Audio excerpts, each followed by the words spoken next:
I found them by accident. I wasn't snooping. I wasn't suspicious. I was just looking for the car keys. My wife's purse was on the kitchen counter, half open. I reached inside, moving aside her wallet and makeup bag when my fingers touched something cold and smooth. A small box. I pulled it out without thinking. Condoms.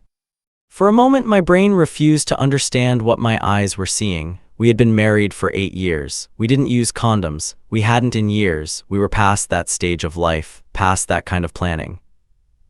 My heart started beating faster, but my face stayed calm. I put the box back exactly where it was and closed her purse. She was in the shower. She had no idea what I had just seen.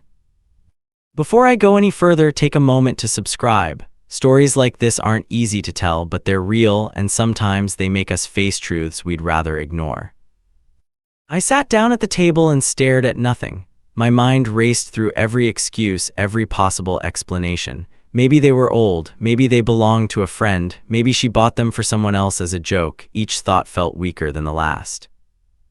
I loved my wife, I trusted her, at least I thought I did. When she came out of the bathroom, wrapped in a towel, smiling like everything was normal, I almost said something. The words were right there, but I swallowed them. I didn't want to accuse her without proof. I didn't want to be the paranoid husband. So I did nothing. For the next few days, I watched her in a way I never had before, not like a detective, like a man afraid of what he might discover. I noticed things that suddenly felt new: how often she checked her phone, how she smiled at messages she didn't share, how she started dressing a little differently for work. Still, I said nothing. Then one evening, she asked me to grab something from her purse again, that familiar knot twisted in my stomach. I reached inside, my hand shaking slightly, and felt the box. It was still there.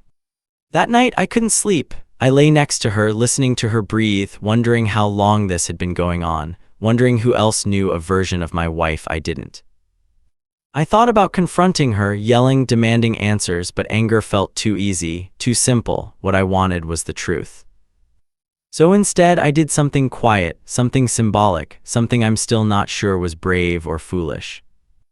The next morning after she left for work, I took the box out of her purse. I didn't open it. I didn't throw it away. I went to our bedroom and opened the drawer where we kept old photos. There it was, our wedding picture. We were younger then, nervous, happy. She was smiling at me like I was the only person in the room. I remembered how my hands shook when I put the ring on her finger, how she squeezed my hand and whispered, "It's you. It's always been you." I took that photo, folded it carefully, and placed it inside the condom box. Then I put the box back into her purse. I didn't know what I expected to happen. Maybe guilt, maybe a confession, maybe nothing at all.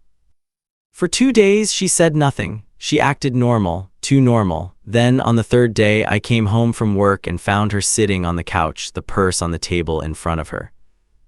The box was open. The photo was on top. She looked up at me and her eyes were red, not angry, not defensive, just tired. She asked me one question: "Why didn't you just ask me?" I sat down across from her. My voice was calm, even though my hands were shaking. I told her I was afraid of the answer. I told her I wanted her to see what she was risking without me having to say it out loud. She picked up the photo and stared at it for a long time. Then she started crying.